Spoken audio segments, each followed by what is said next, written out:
Assalamualaikum warahmatullahi wabarakatuh. Kali ini kita akan membahas bentuk materi dan jenis-jenis tes di SKB CPNS 2021.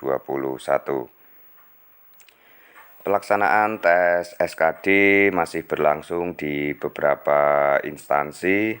Nantinya peserta yang lolos tahap SKD bisa melanjutkan ke tahap selanjutnya, yaitu ujian SKB. Yang diambil adalah peserta yang lolos passing grade dan peserta maksimal yang bisa mengikuti SKB adalah 3 kali formasi yang dibutuhkan. Dalam tes SKB ini, peserta akan dihadapkan ujian yang sesuai bidang yang dilamar. Tes SKB nantinya juga akan dilakukan menggunakan sistem CAT. Selain CAT, ada pula materi ujian yang akan disajikan dalam bentuk lain. Apa saja bentuk materi SKB CPNS selain menggunakan komputer assisted test atau CAT?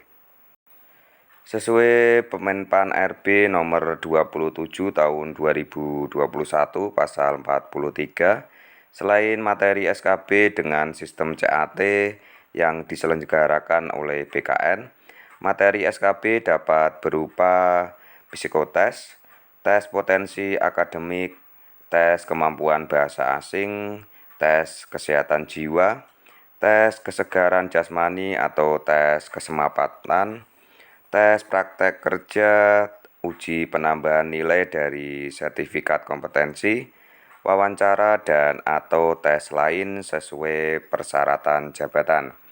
Tiap instansi dapat berbeda-beda jenis tes SKB-nya.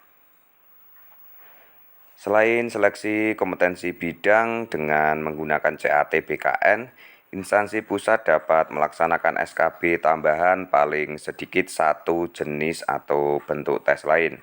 Instansi daerah saat seleksi SKB wajib menggunakan CAT dan dapat melaksanakan SKB tambahan paling banyak satu jenis atau bentuk tes lain untuk jabatan yang bersifat sangat teknis atau keahlian khusus.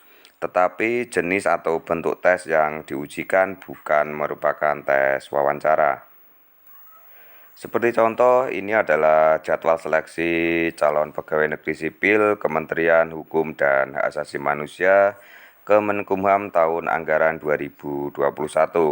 Untuk jadwal yang disampaikan di awal, ini pasti akan berubah karena pelaksanaan SKD di CPNS 2021 itu mundur dari jadwal sementara.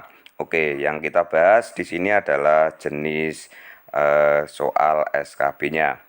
Di Kemenkumham untuk SKB seleksi kompetensi bidang menggunakan CAT. SKB praktik kerja komputer ini untuk khusus jabatan peranata komputer. Terus SKB praktik kerja mengajar ini untuk khusus jabatan dosen. Seleksi kompetensi bidang melalui wawancara, pengamatan fisik dan keterampilan. Ini adalah contoh SKB di Kemenkumham. Oke, sekali lagi tiap instansi dapat berbeda-beda jenis tes SKB-nya. Oke ya, ini adalah sebagai gambaran untuk pelaksanaan SKB di CPNS tahun 2021. Untuk teman-teman yang sudah melaksanakan SKD dan yakin untuk lolos ke SKB untuk mempersiapkan pengalaman di tahun-tahun sebelumnya untuk pelaksanaan SKB-nya. Kurang lebih seperti di tahun sebelumnya untuk dipersiapkan karena nilai SKB itu diberi bobot 60% dan sangat menentukan kelulusan teman-teman di CPNS tahun 2021 ini. Terima kasih. Wassalamualaikum warahmatullahi wabarakatuh.